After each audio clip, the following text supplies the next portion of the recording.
Ready? Ready?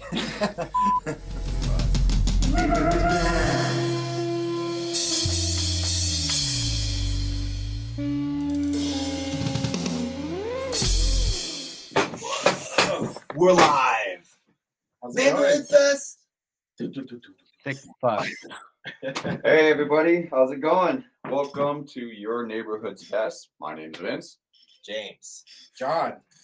David. Live from Texas. How's it going? Oh, and by the way, look, this is our new studio, YnB Studios, coming up. Yep, Working on it. we're getting closer and closer. This is just one setup design. As the show goes on, we'll go on. So, how's everyone been? It's been a while. Beautiful. Been good. Good. Good. By the way, it's early as hell over here. So just to let you know. It's not that early. It's early. Yeah, it's pretty much noon over here. It's not. This guy just doesn't wake up, I guess. We're halfway across the world in Fiji right now. So. Oh yeah. James, how was Ireland? Oh, Ireland? Wonderful. The land of enchantment. That means great. It's almost like they're maybe like gardeners of the world, you know? Like if you go, it rains so much in Ireland that you have to be a farmer. You have to be. Yeah. Sounds great. Any bit of land you have, there's like wild shit growing on it. Yeah, there's a new show I was watching on Netflix called Bodkin, and it's about a little town in Ireland, Bodkin, and it stars Will Forte. Wait, Boddington, like the No, not Bodkin. It's Bodkin, like Bodkin. I think it's how it's spelled. Yeah. What's it about?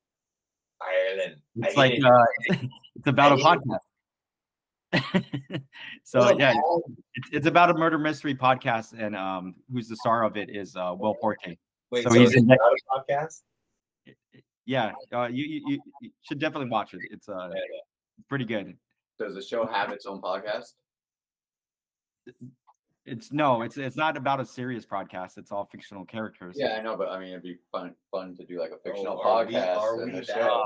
podcast? You know, like a show within the show, kind of shit. Yeah. Like if you just stay in character the whole time, Give me 1 second here. Once.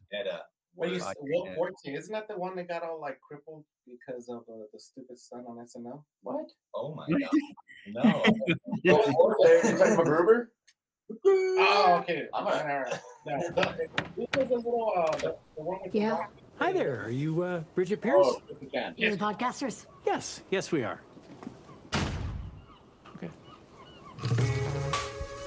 I'm a journalist. I'm still consulting on a true crime podcast in the arse end of nowhere. I've always thought that Ireland was the most beautiful country in the world. All I see is fields and fields of 20.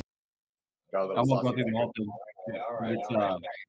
It's pretty good, man. Producers knocking on the situation room door here. They're pretty touchy. It looks very serious though for him. You know what I mean? Like usually it's kind of funny. Yeah, it's more of a dark comedy as opposed to just a straight comedy. So that means they're like it's suspenseful. Yeah. It's good because there's a lot of twists and turns in the investigation and what's going on. I didn't think I was gonna like it as much as I did, but I binged the whole fucking thing. I just like Will Forte. Yeah, me too. I just like watching him. Yeah, no, I'll watch him anything, and I do like that he plays more of a bit of a serious person, but his personality still comes out in it for sure. Yeah. All right. So, well, wait, hold on. For clarity, though, John, you were talking about Chris Kattan. Yeah, That's what I'm telling you. Our heart goes out. What happened to Chris Kattan? Well, he stopped acting because he did like this crazy stunt, like, and then he hit at the back of his neck, and it kind of made him all like crippled. So now he doesn't act on. When he was playing the monkey, Mango. when he was playing Mango. Well, Yeah, Mr. Peepers. I don't know which character he was playing, but it did happen on SNL where like they dropped him and he fell and he just. So is he getting paid? I like that movie. What was that movie he was in? Corky Romano. Is that what it was? Corky Romano. Oh, with the cocaine. He's like, oh man, yeah. He's like, he has a briefcase full of cocaine, and he somehow like takes like a giant face full, not just like a face full, Faceful. and he shows his eyes, and they're like, ah. Yeah, they're kind of like, kind of just Adult content. Adult content. Adult meat. You know what movie I did see recently was the new Planet of the Apes. Oh yeah, how's that? It's Okay, fucking so here's my thing with the Planet of the Apes. So what universe? Because now they're saying if you go back from the beginning of the Planet of the Apes, there's two like what is that? Caesars, but they're both different. So now they're saying if it's like two different like realities.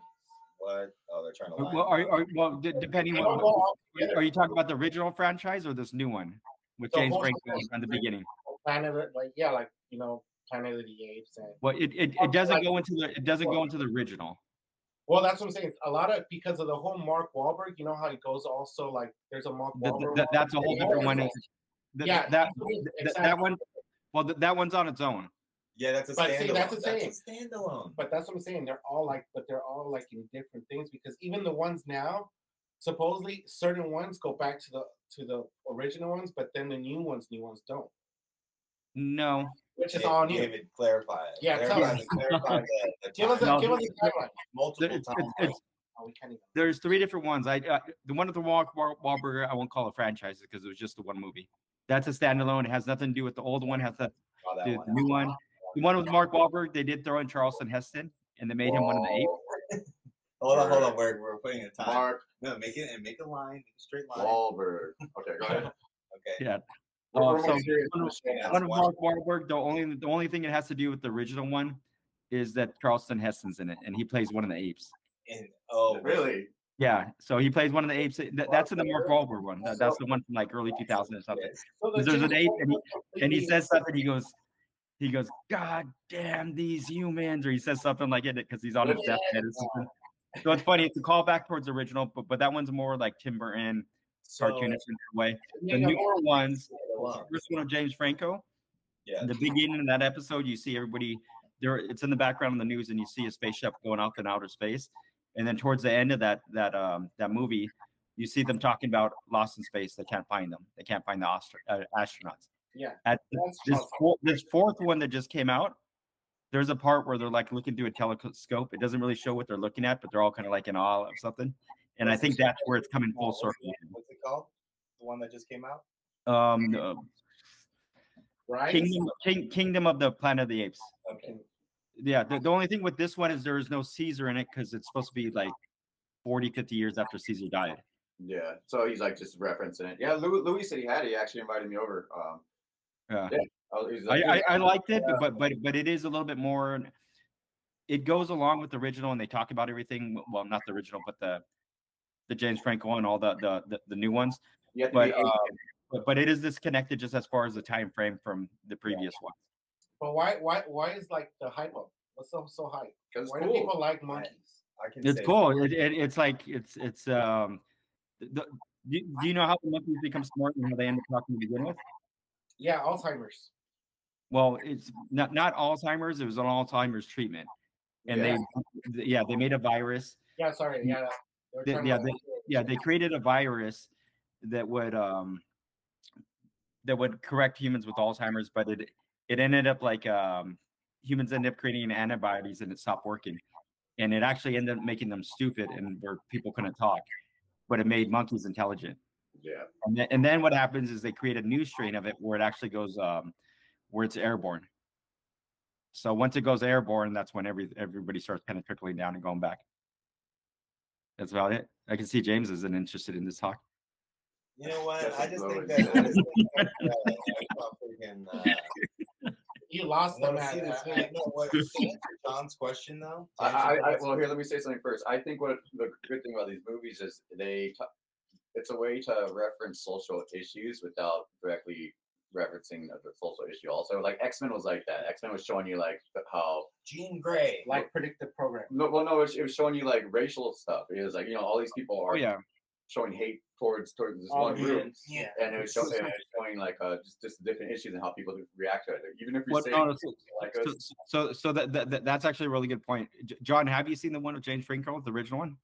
Yeah, that's the only one I've seen. I didn't see. Okay, go back and watch it again because I've only what's cool is the way he starts interacting with the other apes and starts kind of taking over the lead because he gets thrown in with like these more primal apes, and there's this other one that's running the group, and the way he kind of takes over, and he starts kind of like he gets more of the bigger apes to have his back, and the way he kind of like punks the other guy, but then he gets everybody kind of in his group, starts kind of sharing some food with them, getting them all around him, just hyping it up, going there. That part of it's super fucking interesting because you're like, oh, that's a political thing. That's something like a dictator or a fucking leader would do and shit like that. Well, And that's what I find interesting because it is like some type of like world dominator that's kind of taking over everything. It's almost post-apocalypse, right? The one with Woody Harrelson, like, isn't there's like that one's good too. Because that one, it's like they're hunting them down, and there's a whole like, hey, our side is like this, and our side is like that. You know, it's very like I think political. That's the last one before this new one, the one with the Woody Harrelson. Yeah, I saw a clip of like when they were just fighting in the war scene and stuff like that. So you mean to tell me, David, that you think a lot of people are watching it because they're following the overall plot line? Or I don't know. So the reason I watch it, the reason I like it, is a few things. I like it because the original Planet of the Apes I love, and it was written by what's his name? The fucking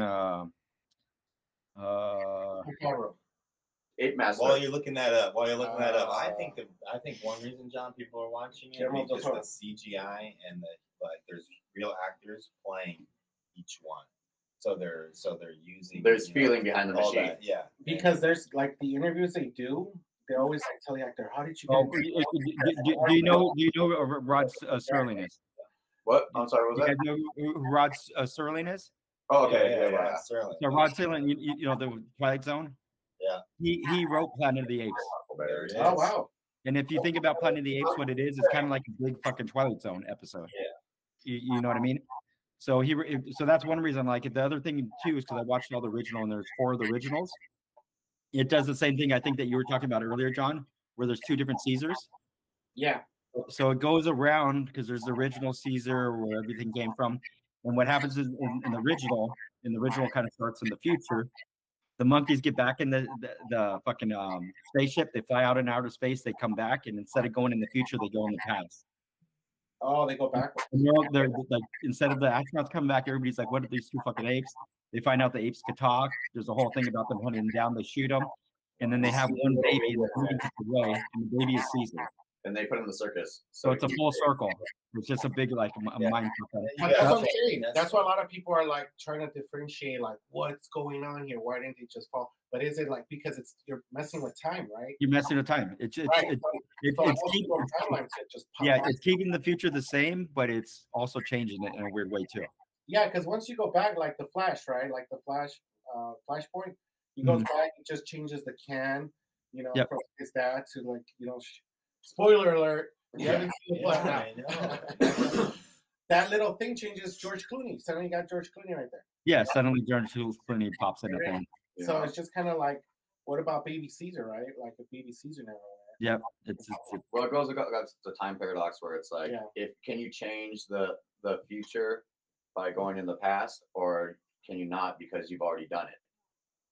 Yeah, because a lot of people say they're happening simultaneously. The past and the future and the present. Well, the next dimension would be like you can see the past, future, present, all at once, and it's incomprehensible to us right now because all we know is time marching forward. It's linear. So it's interesting theories to play with. You got movies like Back to the Future. You got movies like all these different movies that kind of play with the idea, and they're good starter ones. Because you guys ever see the movie Flight of the Navigator by Disney? The little boy finds a spaceship, and then he goes to space, comes back, and his little brother's older than him and stuff like that. That plays with the idea that as you go far out of space, time's different. Because time is only time on Earth right here, right? But in other dimensions, is it? I mean, who knows? I don't know. We can go down that rabbit hole. Yeah, because even like how you said, like space, right? Like in how the movement of Earth, the further you go, the years are going, but you're going that way. Yeah, we get to the whole interstellar thing. Totally. Yeah, I mean, speaking of that, I don't think there'd be a way to do that, without ripping through your flesh and all that stuff. Without pressure. It'd be messy. Well, that's the thing that the whole molecules, right? You're made out of molecules that can, expand. Well, they can be in 2 places at once. So yeah, then you get that. What's that called when you have like 2 people doing simultaneously at the same time. Jerking two guys off. Oh,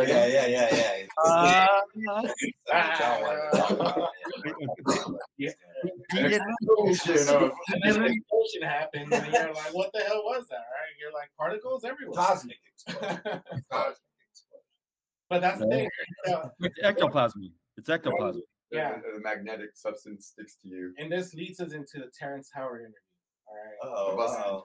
Where he busts like, I expanded the flower. Now I know how time is. Now I know how. I've heard there. You know, there's no straight line. There's been some yogis that have reinterpreted the New Testament in a different way of, you know, that Jesus and the Father is more of a understanding of you yourself and your connection with the true understanding from apes to God, you know, and all that could be similar to if you could connect to certain dimensions, it could happen inwardly in your mind.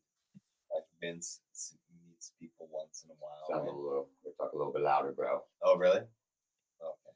Well, he was rambling on. Anyways, that was all that talk, man. So.